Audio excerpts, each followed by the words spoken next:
Hello, and welcome to our journey as we take a dive back into the world of the Carpenters. A lot has happened since our last update in only a few short days, including another closing, which the Carpenters were much less picky about the conditions to a closer. They did the whole thing while exposed to light and being filmed. Maybe I'll start posting a lot of these amazing moments that don't get used fully in the videos for people to watch. If chilling and sharing these moments with the ants is something you would like, then take a moment to voice your opinion in the poll, here.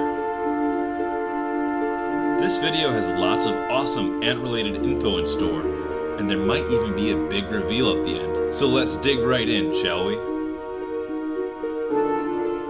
It was awesome to see the ants so relaxed and willing to go about their activities under bright light, but this actually worried me a little. If you're asking yourself, why?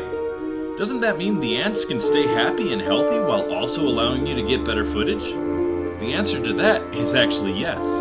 In that regard, the ants adapting to sudden changes in light intensity as a non-issue is a good thing. So what is the problem? Well, the problem, as many ant keepers and enthusiasts might already know, is that light is a stimulus that is often used to manipulate the ants' behavior. And I would need this behavior-altering stimulus soon, because I planned on making the ants move into another water tube so I could clean their home. In other words, if I couldn't get the ants to respond to bright light enough to make them move out of their current home and into a new one, then I might not be able to keep things as clean as I would like. The Carpenters have had a voracious appetite, and I could already see some of the scraps from their food offerings beginning to decompose. Soon, those scraps could begin growing lethal mold that could kill off the Carpenters altogether. But there is good news. I was able to get them to move all their brood and lastly their queen into the secondary water tube, and was able to clean up their food stores, bathroom area, trash area, and old home. I hope you are ready for more good news, because thanks to some new lenses I've acquired, we can now take a much deeper look into the lives of the Carpenters.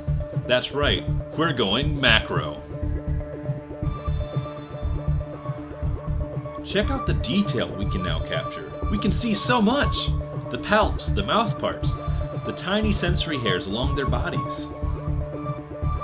Now, we will be able to watch the Carpenters thrive with their 5 workers up close. That's right, in the last 4 days, the Carpenters have closed not 1, but 2 more workers. They have doubled their colony size from 2 nanitics and a queen to 5 minors and a queen. Awesome work! If you are at home with your very own Camponotus queen and are not seeing your colony grow this fast, don't be worried. From my experience, I've seen that different queens will behave differently. Some will raise up to 10 nanitics, where my queen only raised 2, and then they will take a break from egg laying while the colony establishes itself. I am lucky in that my queen has been an egg-laying beast, and the nanitics and their new sisters have been awesome at caring for the brood as it expands.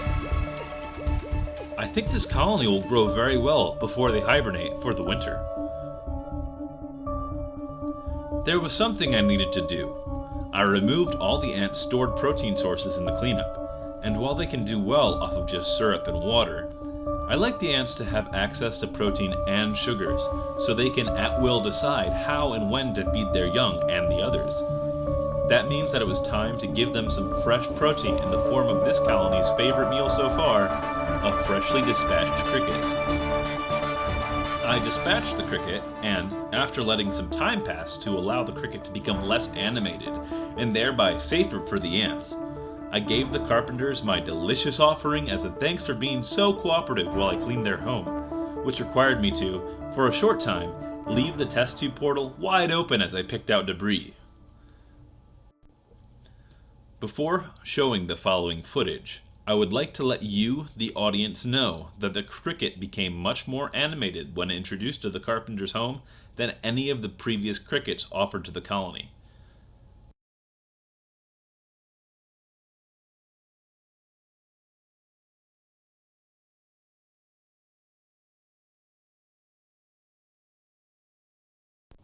Alright, so how did the ants respond?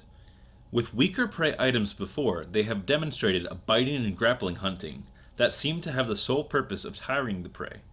What would the ants do with a far more animated prey item? I was nervous and stood ready to remove the cricket if it posed any danger to the colony.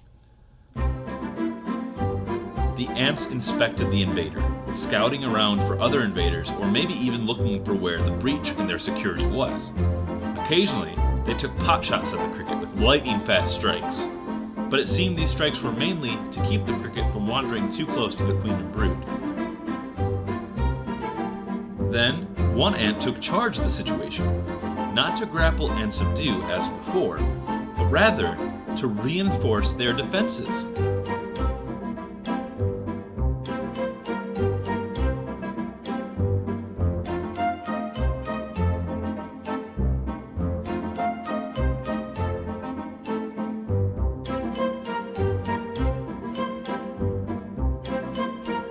Not what I expected, but that is one of the most rewarding things about keeping ants, how varied and surprising their behavior can be.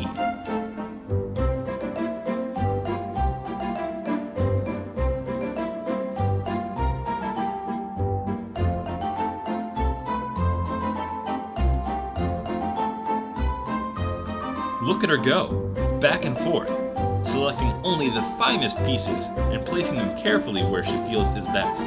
Watching her, it seemed she was in no way intimidated by the presence of the cricket, striking it when it got too close to her work site. Amazing.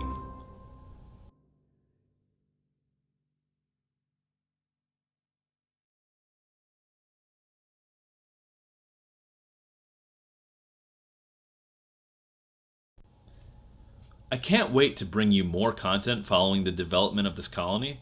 They certainly have been full of surprises, and I have a feeling we will be seeing even more workers soon. Even more fascinating is how their behavior seems to change with the size of the colony. I wonder what new things we will discover soon.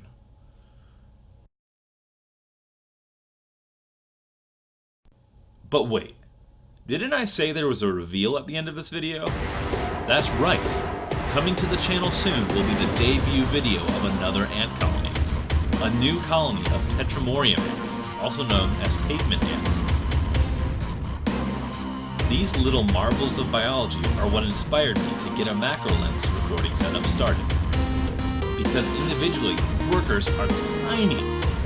Even the queen, who is a leviathan compared to her workers, is only about the size of one of the nanoticks from the Camponotus colony. Make sure to subscribe and hit the bell icon to get notifications so you don't miss any of the awesome videos to come. And as always, thank you for watching.